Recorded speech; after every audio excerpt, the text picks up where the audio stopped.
Hello friends. स्वागत है आप सबका मेरे यूट्यूब चैनल दी अनबॉक्स माइंड पे।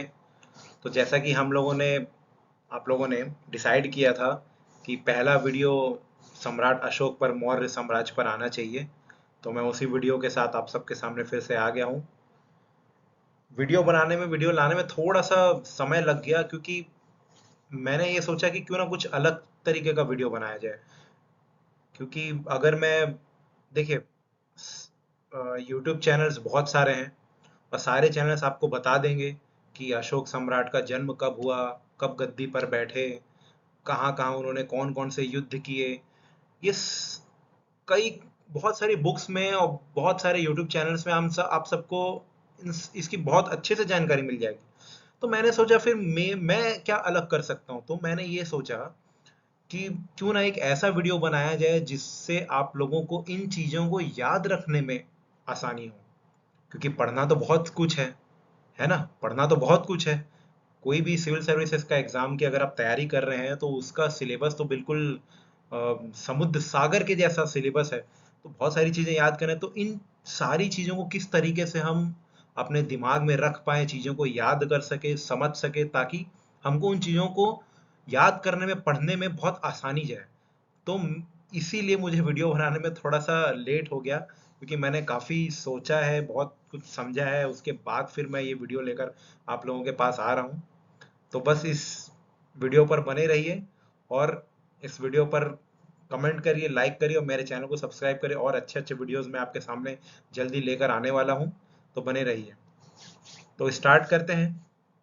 तो जैसा कि आप सब अपने स्क्रीन पर देख पा रहे हैं, हमारा टॉपिक ही है सम्राट अशोक महान, एम्परर अशोका द ग्रेट।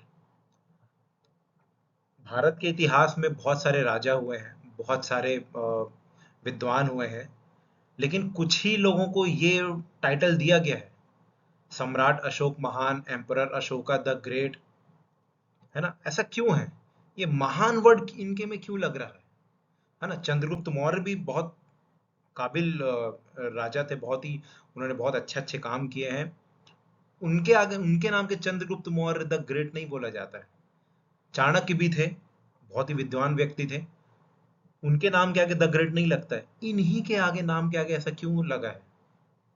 ये महान ही क्यों, इन्हीं को क्यों महान कहा गया? तो अगर आप इनका पढ़ेंगे तो आप लोगों को समझ में आएगा कि उन्होंने पांच पांच ऐसे मुख्य कार्य किए जिनकी वजह से इनको महान बोला जाता है। ठीक है? उसी पांच चीजों के बारे में विस्तार से चर्चा करेंगे अपन। ठीक है? ताकि आप लोगों को समझ आए कि इनको महान क्यों बोला गया है, और उन 5 पॉइंट्स को अगर आप याद रखेंगे तो अशोक के बारे में आपको और कुछ याद करने की ज़रूरत नहीं पड़ेगी। आपको एकदम क्लियर अंडरस्टैंडिंग होगी कि अशोक के बारे में हमें क्या-क्या जानकारी होनी चाहिए, कोई भी एग्ज़ाम के लिए या कोई भी मतलब कॉम्पिटिटिव एग्ज़ाम के लिए। इसके अलावा जो ऐसे लोग जो सिर्फ़ नॉलेज के लिए इस वीडियो को देख रहे हैं, उनके लिए भी ये बहुत आसानी रहेगी, उनको समझ में आएगा कि हाँ, हमारे भारत के इतिहास में अशोक महान एक राजा हुए थे जिन्होंने ऐसे 5 कार्य किए जिनकी वजह से उन्हें महान कहा जाता है। ठीक है? तो चलिए स्टार्ट करते हैं। अरे, महान बनने की एलिजिबिलिटी क्या हो सकती है?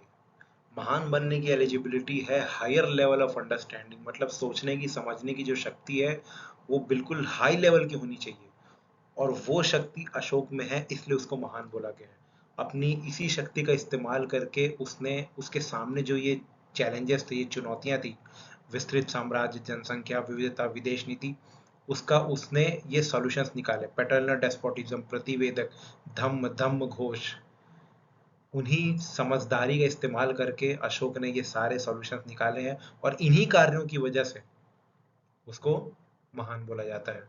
और शुरुआत में मैंने बोला था उसने 5 काम किए, तो यहाँ तो केवल 4 ही दिख रहे हैं, 5वां मैं आगे बताऊंगा। ठीक है? तो पहला क्या है? विस्तृत साम्राज्य, वास्ट एम्पायर, पैतृक निरंकुशता। चूंकि मौर्य काल, अशोक के आते आते मौर्य जो साम्राज्य है वो काफी दूर तक फैला हुआ था। काबुल से लेकर कन्याकुमारी तक, गुजरात से लेकर आसाम तक, वहां तक उस पूरे साम्राज्य को एक जोड़ में बांध कर रखना है अशोक को। किस तरीके से करेगा? अब आप सोच के देखिए, आज तो इंडिया है, आज राष्ट्र है, आज नेशन है इंडिया, तब भी लोग लड़ रहे हैं। उस समय उस समय तो राष्ट्र की कोई भावना ही नहीं थी लोगों में, फिर भी लोगों को एक उसमें जोड़ कर रखना कितना कठिन काम होता होगा। और आज तो हमारे पास वाईफाई है, 5G है, और टेलीफोन है, मोबाइल है, सैटेलाइट कम्युनिकेशन, इतनी सारी चीजें हैं। उस समय किस तरीके से अशोक ने किया होगा, अब आप सोच के देखिए। ठीक है। तो पहला चैलेंज है वास्ट एम्पायर, उसका सॉल्यूशन उससे निकालना पैटर्नल डेस्पोटिज्म, यानी कि पैतृक निरंकुशता। देखिए, चाणक्य का क्या सिद्धांत है कि राजा को पूर्ण निरंकुश होना चाहिए, यानी कि एब्सोल्यूट डेस्पोटिज्म। राजा ने जो कहा है वो सर्वोपरि है। राजाज्ञा सर्वोपरि, मतलब राजा ने जो कह दिया वो फाइनल है, उसके आगे कोई भी मतलब ना सुप्रीम कोर्ट में सुनवाई हो सकती है, ना हाई कोर्ट में सुनवाई हो सकती है, ना कहीं सुनवाई हो सकती। ये चाणक्य का सिद्धांत है। ठीक है। इसका मतलब राजा ने जो आदेश दिया वो धर्म से बड़ा है, वो कल्चर से बड़ा है, वो ट्रेडिशन से भी बड़ा है। लेकिन अशोक ने बोला कि नहीं, ये सिद्धांत अच्छा है, लेकिन उसने उसमें व्यवहारिकता जोड़ी। कैसे? एक शब्द जोड़कर। क्या लिखा है? पैतृक, यानी कि पैटर्नल। राजा को निरंकुश होना चाहिए, ये चाणक्य का कहना है। अशोक का कहना है राजा को निरंकुश होना चाहिए, लेकिन किसकी तरह? पिता की तरह। इसीलिए अशोक ने कहा कि ये जो पूरी जो प्रजा है वो मेरे संतान के बराबर है, और मैं अपने संतान की सिर्फ इस लोक की चिंता नहीं करता हूँ, परलोक के जीवन की भी चिंता करता हूँ। देखिए कैसे सिद्धांत में उसने व्यवहारिकता जोड़ दी, कैसे सिर्फ एक शब्द जोड़कर। अब आप सोच के, इतना बड़ा राजा जिसका साम्राज्य इतना बड़ा फैला हुआ है, जिसके पास 6 लाख की सेना है, अगर वो कहे कि ये जो प्रजा है वो मेरी संतान है, तो जनता में एक भाव पैदा होता है। अब आपने वो पिक्चर देखी होगी वेलकम, उसमें देखिए, उसमें वो नाना पाटेकर, उदय शेट्टी, मजनू डॉक्टर घुंगरू को बोलते रहता है, डॉक्टर मजनू को बोलता है कि अरे मजनू, तुम इनसे हफ्ता मांगोगे? अरे तो मजनू कहता है कि नहीं नहीं डॉक्टर, नहीं नहीं, कैसे, आप आपके जानने वाले हैं। तो परेश नाना पाटेकर कहता है, जानने वाले? अरे भाई दोस्त है, मत देखिए उस सीन को देखिए, परेश रावल का कैसे सीना ऐसे चौड़ा हो जाता है। बस बस वही चीज है। देखिए इतना बड़ा राजा जिसके पास 6 लाख की सेना है, अगर वो किसी अपनी प्रजा के कंधे पे हाथ रख के बोल दे कि तू तो मेरा बेटे जैसा है, तो सोचिए कैसा भाव पैदा होगा प्रजा में। ये तरीका है इतनी बड़ी साम्राज्य को जोड़ कर रखने का, और सिद्धांत में व्यवहारिकता लाना, ये है अशोक की महानता। ये है उसका सोचने समझने का बहुत ही हायर लेवल ऑफ थिंकिंग। और सिर्फ सिद्धांत पे आप नहीं जी सकते, व्यवहारिकता लानी पड़ेगी। मतलब अब सिर्फ 15 अगस्त और 26 जनवरी में खाली स्टेटस लगा देने से, या वंदे मातरम या फिर भारत माता की जय बोलने से काम नहीं चलेगा। आपको अपने व्यवहार में उसको लाना पड़ेगा, तब जाके देश आगे बढ़ेगा। ठीक है। तो ये महानता होनी चाहिए, ये सोच समझने की ये सोचने की समझने की क्षमता है अशोक में उस समय, इसलिए उसको महान बोला जाता है। अब अगला क्या है? जनसंख्या, पॉपुलेशन। इतना बड़ा साम्राज्य है तो लोग भी होंगे, सबकी अपनी अपनी चुनौती है, सबकी अपनी अपनी सोच है, सबका अपना अपना तरीका है। उसका समाधान क्या निकाला उसने? प्रतिवेदक। उसने एक अधिकारी बनाया और उसको ये बोला कि मैं 24x7, चाहे दिन के 24 घंटे, हफ्ते के 7 दिन, मैं किसी भी स्थिति में हूँ, किसी भी परिस्थिति में हूँ, जहां भी हूँ, अगर जनता से जुड़ा हुआ कोई मुद्दा है तो वो मुझे तुरंत बताया जाएगा। मतलब ऐसा नहीं कि एप्लीकेशन पहले लोअर लेवल में जाएगी, फिर उसके ऊपर वाले अधिकारी के पास जाएगी, फिर उसके ऊपर जाएगी, फिर उसके ऊपर जाएगी, अगर उसको उन लोगों को लगता है तो राजा के पास, नहीं, सीधे राजा से जाके मिलना है। और इस प्रतिवेदक को, इस अधिकारी को पूरी पूर्ण स्वतंत्रता की थी कि ये डायरेक्ट जाके राजा से मिल सकता है, अशोक से मिल सकता है। और आजकल के हमारे नेता हैं जो जनता को अवेलेबल ही नहीं होते हैं, अर्जी लगाते रहते हैं कि मिलना है साहब, अभी बिजी है, कल आना। एक काम करना, सोमवार को आना, खा पी के मस्त सोमवार को आना, ऐसा बोल देते हैं। और ये उस समय पे उसने सोच है, उस समय में राजा की, उस समय के राजा की ये सोच है कि जनता से अगर कोई जुड़ा हुआ मुद्दा है वो मुझे तुरंत बताया जाए। आप समझ रहे हो उसकी महानता? इससे क्या होगा? जनता को समझ में आएगा कि हाँ, हमारा राजा जो है वो हमारी चिंता करता है। और चाणक्य ने भी चाणक्य नीति में लिखा है, प्रजा सुखे सुखम राजा प्रजा नाम तो हित हितम, नात्म प्रियम हितम राजा प्रजा नाम तो प्रियम हितम। मतलब प्रजा के सुख में ही राजा का सुख है, प्रजा के हित में है वही कार्य करना है। न कि हमको जो प्रिय है वो कार्य नहीं करना है, प्रजा के सुख में जो कार्य है वही कार्य करना है। ये राजा का धर्म है। और यही श्लोक जो है वो संसद भवन दिल्ली में भी लिखा हुआ है, ताकि नीचे जो बैठे लोग हैं उनको उनको याद आता रहे कि आप जो यहाँ कार्य कर रहे हैं वो अपने लिए नहीं कर रहे हैं, जो भारत की 140 करोड़ की जो जनता है उसके लिए कर रहे हैं। ये चाणक्य का सिद्धांत है। लेकिन ये सिद्धांत है, इसको व्यावहारिकता कैसे लाई जाए, वो अशोक ने किया है। ये प्रतिवेदक, ये अधिकारी नियुक्त करके ये सिद्धांत में फिर से व्यावहारिकता लाना, ये है अशोक की महानता। अगली चुनौती क्या है? विविधता, डाइवर्सिटी। बहुत लोगों से आप लोगों ने सुना कि भारत एक विविधता का देश है, विविधता का देश है। तो ये विविधता का कारण क्या है? तो इस विविधता का जो मेन जो रीजन है वो है ज्योग्राफिकल कंडीशंस।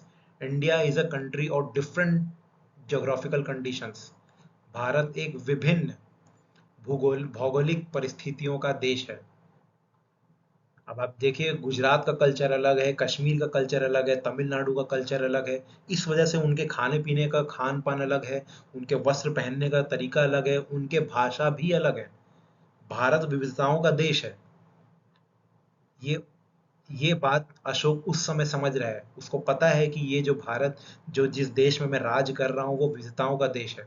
उनको मुझे एक तरीके, एक सूत्र में बांधना है। आज जैसे हमारे, आप लोगों ने अभी रिसेंटली कितना इशू हो रहा है, कर्नाटका वाले बोलते हैं कन्नड़ बोलो, कन्नड़ बोलो। महाराष्ट्र वाले कह रहे हैं मराठी बोलो, मराठी बोलो। आज हम लड़ रहे हैं, हम लड़ रहे हैं। क्या इसीलिए भारत देश बना था? इसीलिए आजादी मिली थी? आपस में लड़ने के लिए? और उस समय, जैसे आज हिंदू मुसलमान आपस में लड़ रहे हैं, क्रिश्चियन आपस में लड़ रहे हैं, यही काम उस समय भी हो रहा था। बौद्ध, जैन और ब्राह्मण आपस में लड़ रहे थे। इन सबको कैसे जोड़ा जाए?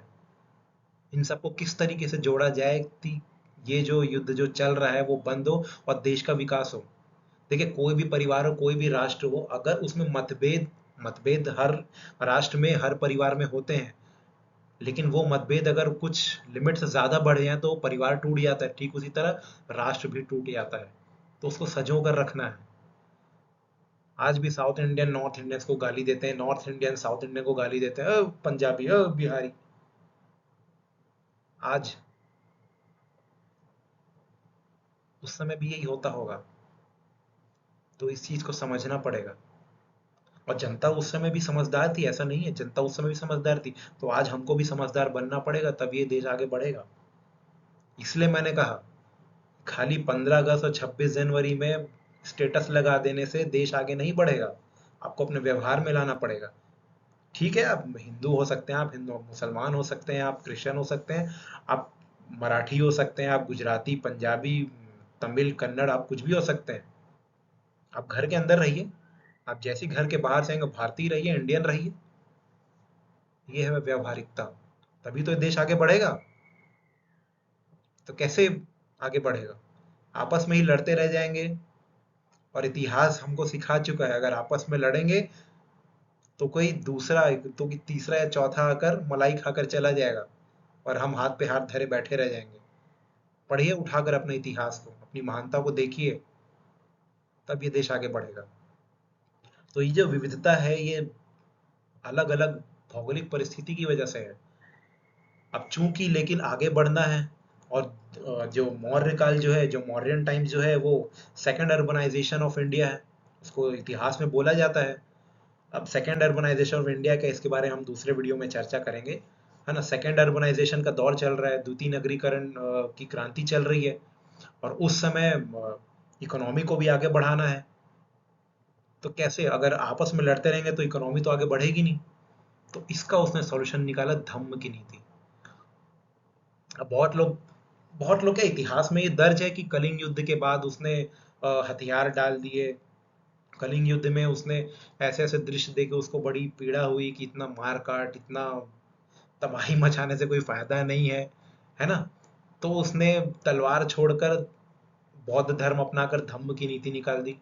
अब भाई, तुम्हारे पास जीतने को और कुछ बचा ही नहीं, तो तुम धर्म को तो अपनाओगे ही, शांति की बात करोगे ही। सारा तो तुमने जीत लिया। काबुल से लेकर कन्याकुमारी तक, गुजरात से लेकर असम तक, सब तो तुम्हारा है। तब तो बोलोगे ही। कि नहीं नहीं अब हो गया, बस बहुत हो गया, बहुत हिंसा हो गई, अब अहिंसा की बात करनी है। अगर कोई व्यक्ति 6 लाख की सेना रख के अहिंसा की बात करता है तो वो शक्तिशाली है, क्योंकि उसको पता है कि मेरे पास सेना है, उसके बाद भी वो कर रहा है, इसका मतलब वो शक्तिशाली है। अब तुम्हारे पास कुछ है नहीं, फिर भी तुम बोलोगे भैया हम तो अहिंसा में करते हो, तो कोई मतलब नहीं है, कोई नहीं पूछेगा आपको। ठीक। और अशोक ने, मैं एक चीज और बताना भूल गया, अशोक ने सारी प्राथमिकता सिर्फ अपनी प्रजा और अपने साम्राज्य को दिया है। उसने अपनी प्राथमिकता तय करी है। और आज की डेट में जो आज का जो युवा है, उसने अपनी प्राथमिकता तय नहीं करी, इसीलिए वो परेशान है। उसको मालूम ही नहीं है उसको क्या करना है। उसने अपनी प्राथमिकता तय ही नहीं करी है। तो अपनी प्राथमिकता तय करिए पहले। आपको बड़ा सा बंगला चाहिए, आपको बड़ी बड़ी गाड़ियां चाहिए, आपको खूब सारे पैसे चाहिए, लेकिन इन चीजों को लाने से पहले ये आएगा कैसे? शक्ति से, पावर से। और ये बात अशोक समझता है। और शक्ति और पावर आएगी कैसे? सबको जीत कर। इसलिए उन्होंने सबको जीता। ये मेरा पॉइंट ऑफ व्यू है। इतिहास में जो लिखा है वो तो है ही कि कलिंग युद्ध के बाद उसने बहुत उसको पीड़ा हुई और वो फिर वो अपना अहिंसा का रास्ता अपना लिया, लेकिन ये मेरा पॉइंट ऑफ व्यू कहता है कि सब कुछ उसने जीत लिया। अब जीतने के लिए कुछ बचा ही नहीं। सारी शक्ति उसकी हो गई। अब अहिंसा की बात करेंगे। और दूसरी चीज ये है, पैतृक निरंकुशता। केवल भय में नहीं रखना है, भाव में ही भाव में भी रखना है प्रजा को। सिर्फ पीटने से बात नहीं चली, बात नहीं मानेगी। उनको प्यार से रखना है, इसलिए जो प्रजा है वो मेरे संतान की तरह है। ये देखिए कैसे जुड़ा हुआ है एक दूसरे से। और जनता की बात को सुनना कैसे है? प्रतिवेदक के जरिए। और ये धम्म की नीति। तो धम्म की नीति के बारे में अगर हम लोग बात करें, धम्म की नीति की और भी हम लोग चर्चा करेंगे आगे वीडियो में, बने रहिए। धम्म की नीति जो है उसमें एक सबसे इंपॉर्टेंट पॉइंट है सार वृद्धि। सार वृद्धि का मतलब है ये जितने धर्म हैं इन सभी का सार एक है। ये अशोक का कहना है, मैं नहीं कह रहा हूं भाई, ये अशोक का कहना है। अशोक द ग्रेट का कहना है। उसने कहा कि यदि सभी धर्म वाले दूसरे धर्मों के ग्रंथों को पढ़ ले और ये बात समझ जाए कि सभी धर्मों का सार तो एक है, झगड़ा खत्म। और ये दोनों तरफ से होना चाहिए। ऐसा नहीं कि सिर्फ हिंदुओं ने मुसलमानों के धर्म को पढ़ लिया और ये मुसलमानों बोले नहीं नहीं हम नहीं रहेंगे, ना ना ऐसा नहीं। ये दोनों तरफ से होना चाहिए, तब जाके झगड़ा खत्म होगा। ये काम अशोक ने किया है उस समय। तो वैसे व्यक्ति को महान नहीं बोलेंगे तो और क्या कहेंगे? आप समझ रहे हैं उसके सोचने की क्षमता? देखिए वो कहाँ तक सोच रहा है। द्वितीय नगरीकरण की क्रांति चल रही है, विविधताओं का देश है, अलग अलग धर्म है, सब आपस में लड़ सकते हैं, इतना बड़ा साम्राज्य है, सबको एक जगह जोड़ कर रखना है। ये सारी चीजें उसने सोची है, इसलिए वो महान है। अगला चैलेंज क्या है? फॉरेन पॉलिसी, विदेश नीति। वर्तमान में भी, आज प्रेजेंट में भी हम देखें तो हम पाकिस्तान से परेशान हैं, हम चाइना से परेशान हैं, अब तो हम बांग्लादेश से भी परेशान होने लग गए हैं। ये उस समय भी होगा। और भारत की जो विदेश नीति है वो है, मूल तौर पर अगर देखा जाए तो वो है जियो और जीने दो। उसका कारण क्या है? उसका कारण ये है कि हमारी जो समृद्धि है उसके दरवाजे पड़ोस में खुलते हैं। अब देखिए पाकिस्तान अगर हमारा दोस्त होता तो पाकिस्तान के रास्ते हम कहाँ जा सकते हैं? पाकिस्तान से होते हुए Afghanistan, central Asia, central Asia से वेस्ट एशिया, वेस्ट एशिया से होते हुए यूरोप। ये व्यापार होता था। सिल्क रूट के बारे में अगर आप पढ़ेंगे, ये व्यापार होता था उस टाइम पे।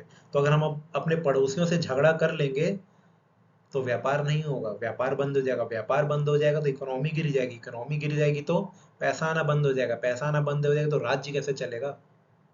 और यदि हम इस साइड देखें, Bangladesh, Assam side, north east side, इसका रास्ता कहाँ खुलता है? साउथ एशिया में इंडोनेशिया, मलेशिया, वियतनाम, थाईलैंड, बहुत इंडस्ट्रियलाइज्ड नेशंस हैं ये। सिंगापुर, मलेशिया, इंडोनेशिया, ये सब। तो इसीलिए पड़ोसियों से झगड़ा करना हमारी नीति नहीं है, क्योंकि हमारी समृद्धि का दरवाजा जो है वो पड़ोस के दरवाजे में खुलता है। और ये बात अशोक समझता है। इसलिए उसने फॉरेन पॉलिसी यानी कि विदेश नीति का सॉल्यूशन क्या निकाला? धम्म घोष। धम्म घोष का मतलब है मेरी जो धम्म की जो नीति है उसका प्रचार प्रसार करना। कहाँ? विदेशों में। आज प्रेजेंट में भी आप लोगों ने एक टर्म सुना होगा, सॉफ्ट पावर। बस वही है ये। देखिए, फॉरेन डिप्लोमेसी में दो प्रकार के पावर्स आमतौर पर होती है किसी भी नेशंस की। एक है हार्ड पावर यानी कि मिलिट्री एक्सपेंशन, और दूसरा है soft power. Hard power military expansion का मतलब है दूसरे देश में जाकर हमला कर देना, उन पर मिसाइल सब कुछ छोड़ देना और उनको अपने अंदर ले लेना। ये है हार्ड पावर। और दूसरा है सॉफ्ट पावर। उनको जीतने के लिए मिसाइल की जरूरत नहीं है, अपना कल्चर वहां एक्सपोर्ट कर दो, अपना धर्म, अपना कल्चर, अपना ट्रेडिशन वहां एक्सपोर्ट कर दो। अगर वो हमारी तरह खाने पीने लगेंगे, हमारी तरह बात करने लगेंगे, हमारा ट्रेडिशन अपना लेंगे, तो वो हमारे ही हो जाएंगे। इसको बोलते हैं कल्चरल एक्सपेंशन। कल्चरल एक्सपेंशन बोला जाता है इसको। सांस्कृतिक आक्रमण। जैसे आज इंडिया में आप लोगों ने सुना होगा इंटरनेशनल योगा डे। ये इंडिया का एक सॉफ्ट पावर है जो इंडिया ने पूरे वर्ल्ड में प्रोजेक्ट किया है। ठीक है। तो ये और एक है विद्वान है जिनका नाम है जैक कर्बी, उन्होंने इन दोनों को मिलाकर एक नया टर्म निकाला है। Hard power plus soft power is equal to smart power. तो अगर किसी भी कंट्री को अपना एरिया बढ़ाना है, आप एक्सपेंशन करना है, तो स्मार्ट पावर के थ्रू कर सकता है, हार्ड पावर और सॉफ्ट पावर। सॉफ्ट पावर से कैसे? अपना धर्म, अपना कल्चर, अपना ट्रेडिशंस दूसरे देशों में एक्सपोर्ट करके, और उनको बोल बोल करके कि हम अहिंसा का रास्ता अपनाते हैं, लेकिन अगर सामने से कोई वार करेगा तो हम छोड़ेंगे नहीं। ये है हार्ड पावर। तब जाके हिंसा की बात में मजा है, शक्ति रख के। तो इसीलिए अशोक ने अपने बेटा महिंदर और अपनी बेटी संघामित्रा को श्रीलंका भेजा है। पढ़ा होगा आप लोगों ने, ताकि श्रीलंका से हमारी दोस्ती हो सके और वहां से भी व्यापार बढ़ सके। ये चार कार्य मुख्य तौर पर, इन चारों को याद रखिए। अशोक क्लियर अंडरस्टैंडिंग के साथ आपको याद रहेगा। बिल्कुल। तो पहला challenge vast empire, solution paternal despotism. दूसरा पॉपुलेशन, सॉल्यूशन प्रतिवेदक। तीसरा डाइवर्सिटी, विविधता, सॉल्यूशन धम्म। चौथा फॉरेन पॉलिसी और उसका सॉल्यूशन धम्म घोष। ये चार कार्य करके अशोक महान बन गया। और मैंने बोला था पांचवा कार्य भी है, उसके बारे में भी चर्चा करेंगे अभी। बने रहिए इस वीडियो में।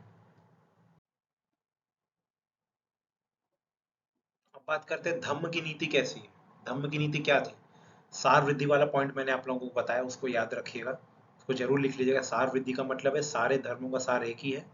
अगर सभी धर्म वाले एक दूसरे के धर्म ग्रंथों को पढ़ ले, उनको समझ में आ जाएगा कि सभी धर्मों का सार एक है, उससे उनके बीच में झगड़ा खत्म हो जाएगा। और क्या था धम्म की नीति में? देखिए, Ashoka adopted the Dhamma policy emphasising morality, tolerance and service, जिसमें नैतिकता, सहिष्णुता और सेवा को प्राथमिकता दी गई। ये थी धम्म की नीति। अब धम्म का स्वरूप कैसा था? Ashoka's Dham was not a new religion but a moral and social code based on virtues like truth, compassion, celibacy and non-violence. एक नैतिक और सामाजिक आचार संहिता थी जिसमें सदाचार, सत्य, करुणा, ब्रह्मचर्य और अहिंसा शामिल थे। इसका मतलब है अशोक की जो धम्म की थी, जो नीति थी, वो कोई नया धर्म नहीं था। उसने सभी धर्मों के कुछ कुछ बहुत अच्छे अच्छे पॉइंट जितने भी हैं, उन सबको उठाकर उसने एक उसमें जोड़ दिया। अब धम्म की नीति की विशेषताएं क्या थी? The Dhamma policy promoted respect for all religions and classes, reduced animal sacrifices, and supported welfare activities like healthcare, irrigation, and afforestation. धम्म नीति में सभी वर्गों और धर्मों के प्रति सम्मान, पशु बलि में कमी, चिकित्सा, जल और वृक्षारोपण जैसी जनहितकारी योजनाओं पर जोर दिया गया था।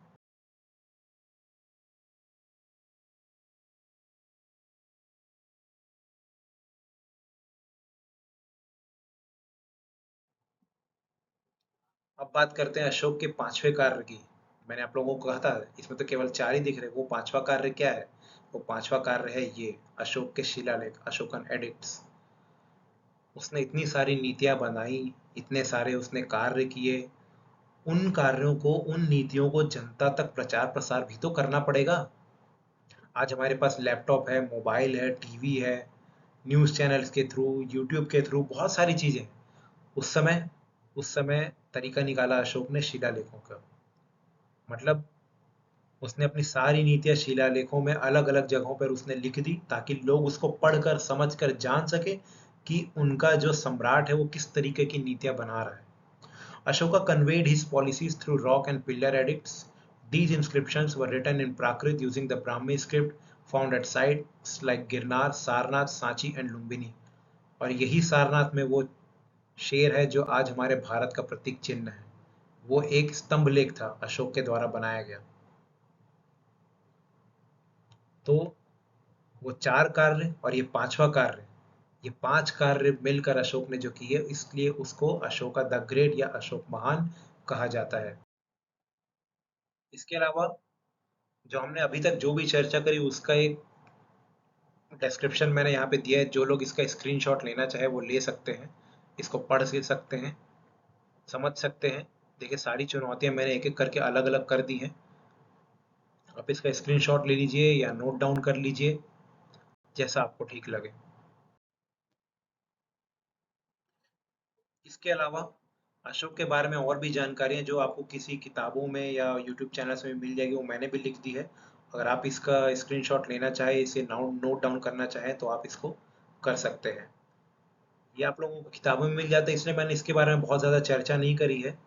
इसलिए मैंने आप लोगों को वो कार्य बताए हैं, वो चीज़ें बताई हैं जो आप लोग को याद रखना ज़रूरी है। अगर आप उनको याद रखेंगे तो आपको समझ में आएगा कि अशोक के बारे में आप लोगों को क्या याद रखना है। बहुत ईज़िली आप उसको समझ पाएँगे। बाकी ये सारी चीज़ें तो रटने वाली ही हैं ही। You have to learn by heart all this things. So यहीं पर मैं अपना वीडियो समाप्त करना चाहूँगा। इसके अलावा नेक्स्ट वीडियो आप किस चीज़ पर आप जानना चाहेंगे, किस टॉपिक पर आप चाहते हैं मैं वीडियो लेकर आऊँ, उसके बारे में आप कमेंट सेक्शन में बताइए। और इस वीडियो को शेयर करिए, लाइक करिए और मेरे चैनल को जल्द से जल्द सब्सक्राइब करिए, क्योंकि बहुत ही और इंटरेस्टिंग वीडियोस मैं आप लोग के लिए जल्द से जल्द लेकर आने वाला हूँ। So thank you.